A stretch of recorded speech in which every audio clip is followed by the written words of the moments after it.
vosso Pai, que sois todo poder e bondade, dai a força àquele que passa pela provação, dai a luz àquele que procura a verdade, ponde no coração do homem a compaixão e a caridade.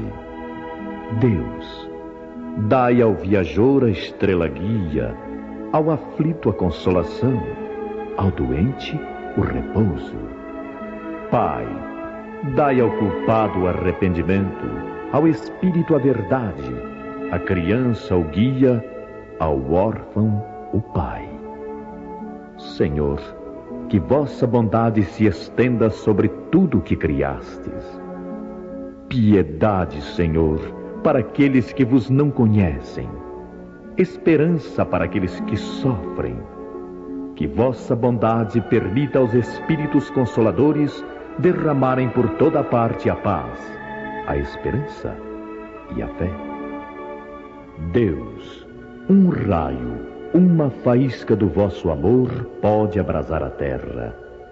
Deixai-nos beber na fonte dessa bondade fecunda e infinita, e todas as lágrimas secarão, todas as dores se acalmarão. Um só coração, um só pensamento subirá até vós, como um grito de reconhecimento e de amor. Como Moisés sobre a montanha, nós vos esperamos com os braços abertos. Ó bondade, ó beleza, ó perfeição. E queremos, de alguma sorte, forçar vossa misericórdia. Deus, dai-nos a força de ajudar o progresso, a fim de subirmos até vós. Dai-nos a caridade pura, dai-nos a fé e a razão. Dai-nos a simplicidade que fará das nossas almas o espelho onde se deve refletir vossa imagem.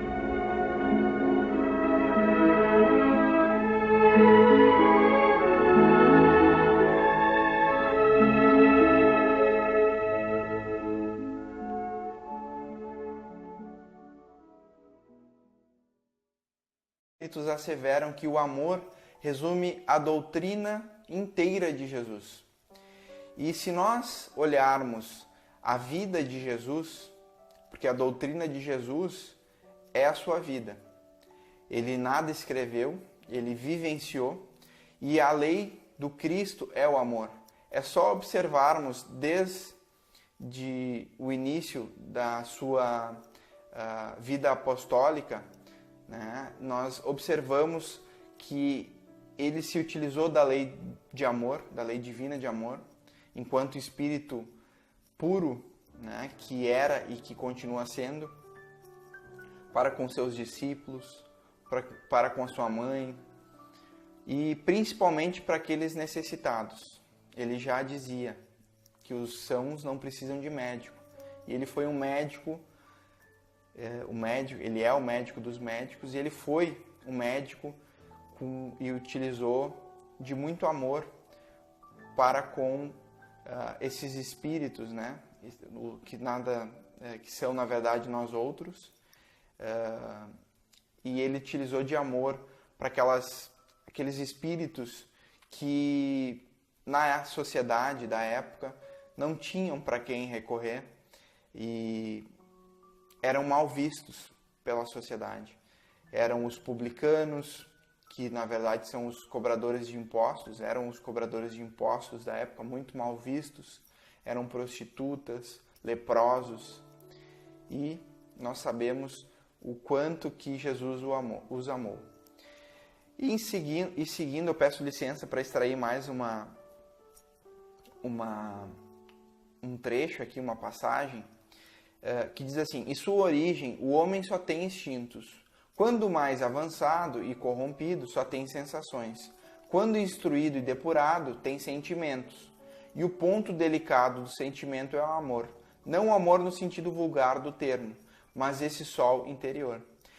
Então nós já sabemos que, enquanto espíritos imortais que somos, nós seguimos, né, uma cadeia de evolução. Nós somos espíritos milenares, já tivemos inúmeras reencarnações anteriores, e teremos ainda muito mais, porque nós fomos feitos simples e ignorantes, e nós seremos espíritos puros, nós seremos espíritos pertencentes à angelitude. Hoje, nós sabemos que nós temos que desenvolver, nós já temos sentimentos, mas esses sentimentos muitas vezes muito arraigados ainda aos instintos, muito arraigado a sensações e muitas paixões no sentido realmente ruim, né, da palavra, porque nós temos ainda muito egoísmo, muito orgulho, muita inveja, intolerância. E aqui os espíritos estão dizendo que nós temos que desenvolver o sentimento, e o sentimento culminante e o pico dos sentimentos é o amor. Só que não o amor no termo vulgar, como foi colocado, que é aquele amor voltado para a paixão, para o lado sexual. Não. Cristo já nos ensinou, e aqui os espíritos estão colocando, que é o amor enquanto sentimento de um sol interior. E nós temos que desenvolver isso. Ali continua, né? A lei de amor substitui a personalidade pela fusão dos seres, extingue as misérias sociais de todos aquele que ama, pois não conhece a miséria da alma nem a do corpo. Então, à medida que nós deixarmos de ter um amor pela nossa personalidade, ou seja, um amor próprio, e conseguirmos olhar para os nossos irmãos enquanto filhos de Deus que todos nós somos, olharmos para o nosso próximo como irmão, nós conseguiremos extinguir a miséria. Porque a gente já sabe que, em termos materiais, a humanidade hoje não passaria fome, não teríamos tanta necessidade, porque muitos têm muito e muitos têm muito pouco. E se aqueles que têm mais conseguissem compartilhar e ter um olhar diferente, caridoso para com os nossos irmãos, né, enquanto filhos de Deus, com certeza as misérias se extinguiriam. E eu continuo aqui. Espírito precisa ser cultivado como um campo. Toda a riqueza futura depende do labor atual, que vos granjeará muito mais do que bens terrenos. Então, é esse cultivo, né, do nosso espírito que precisa ser feito. Dia após dia, um pouquinho de cada vez, a gente se despojar do homem velho, ou seja, daquele ser que tem orgulho, que tem egoísmo, e substituindo e cultivando os sentimentos de amor, de fraternidade. E a gente sabe que na Terra, hoje, nós não conhecemos o verdadeiro amor do Cristo. Talvez, se a gente olhar para o amor materno, a gente consiga identificar um amor muito sublime, um amor divino, com certeza. Mas ainda não chega perto do amor do Cristo para conosco, do amor de Deus para conosco.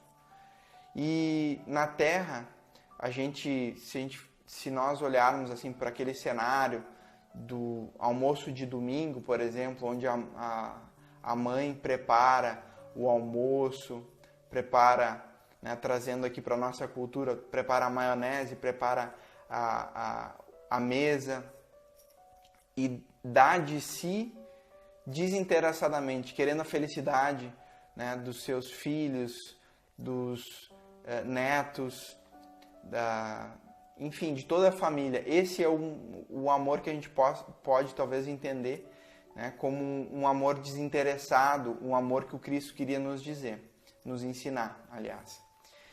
E o amor é de essência divina, e todos vós, diz aqui, do primeiro ao último, tendes no fundo do coração a centelha desse fogo sagrado. E a gente sabe, como consta nos ensinamentos, que vós sois deuses, nós somos filhos de um Pai Celestial. E dentro de todos nós tem essa centelha divina do amor.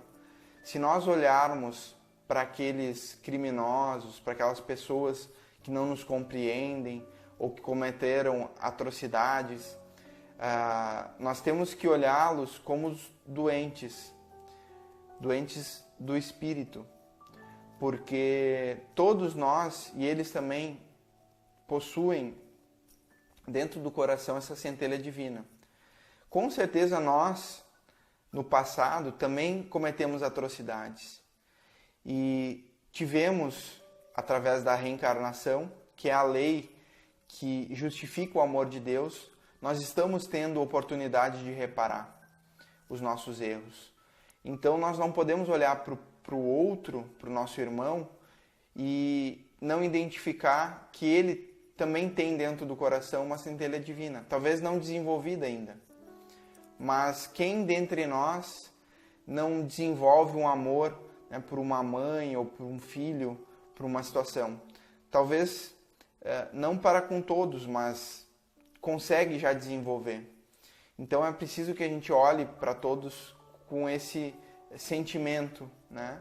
Assim como nós também precisamos do nosso Pai Celestial, que Ele nos perdoe, nós também precisamos perdoar e entender, compreender, ter tolerância para com os outros.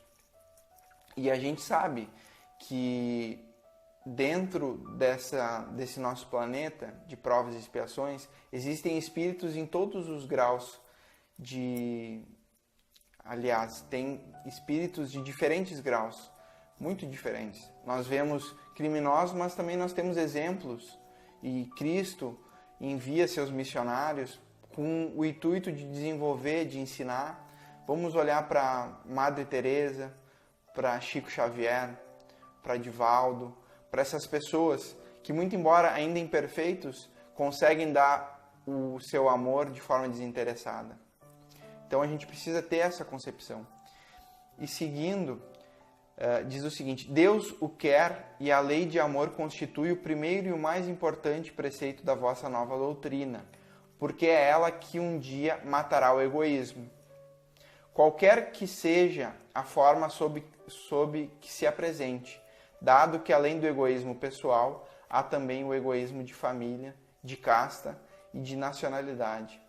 Talvez a gente diga que não é egoísta, que já pratica algum tipo de caridade, mas a gente não entende, né, que o filho que a gente tem, na verdade, não é o nosso filho. Deus nos concedeu aquela criatura divina como uma forma de ensiná-lo, como uma forma de aprender junto dele. E muitos não entendem essas perdas, né, repentinas, perdas precoces, mas a gente está sendo egoísta em muitos desses casos. Então, esse amor que nós temos que desenvolver é o amor desinteressado. E nós temos que nos instruir, nós temos que ter essa concepção, e a doutrina dos Espíritos, como diz, é a nova doutrina para isso. Porque ela nos ensina que esse filho, na verdade, voltou para um lugar que é um lugar muito melhor. Que aqui é um planeta de provas e expiações, que a gente não tem que ter esse egoísmo, esse sentimento de é meu filho, é minha família, é minha religião. Isso vai contra aos preceitos do Cristo. Nós temos que ter a fé em Deus e ter uma consciência de que Deus quer sempre o nosso bem. Ele é infinita inteligência, infinita bondade, infinito amor. Ele é infinito amor. Mas diz assim: os efeitos da lei de amor são o melhoramento moral da raça humana e a felicidade durante a vida terrestre. Ou seja, se nós amarmos aqui, nós com certeza vamos ser felizes. Mais felizes. Talvez não teremos uma felicidade como gostaríamos, porque nós somos ainda egoístas, mas é através do amor, através da caridade, que a gente consegue se aproximar da forma mais pura da felicidade do Cristo. Porque quando a gente está fazendo a caridade desinteressada, a gente consegue sentir essa felicidade. E para encerrar, o preceito que a gente tem que ter na nossa mente, no nosso coração, é aquele que todos nós já ouvimos falar. Fazei aos homens tudo o que querais que eles vos façam, pois é nisto que consistem a lei e os profetas. Isso está lá em São Mateus, no capítulo 7, versículo 12. Então, essa é a lei sublime. É a partir deste ensinamento que a gente consegue olhar para o outro e entender que o outro é o nosso irmão. Que se a gente pensar o que nós gostaríamos que nos fizessem e a gente faz isso para o outro, é esse o amor que o Cristo nos ensinou. Então que fiquemos com Deus e que essas reflexões sirvam para que a gente busque o nosso melhoramento. Prece por luz. Senhor, ilumina os nossos caminhos. Há quantos séculos nos encontramos perdidos nas trevas de nós mesmos? Dissipa por caridade toda a sombra que projetamos ao redor, que possamos enxergá-la brilhando junto a nós, a não nos apegarmos ao que sabemos ser transitório, principalmente às sensações de natureza material que sempre nos empolgaram, a conceder-nos a Ti espaço cada vez maior em nossas vidas. Auxilia-nos a vencer as tendências infelizes que nos fazem sofrer. Liberta-nos, Senhor, do que não mais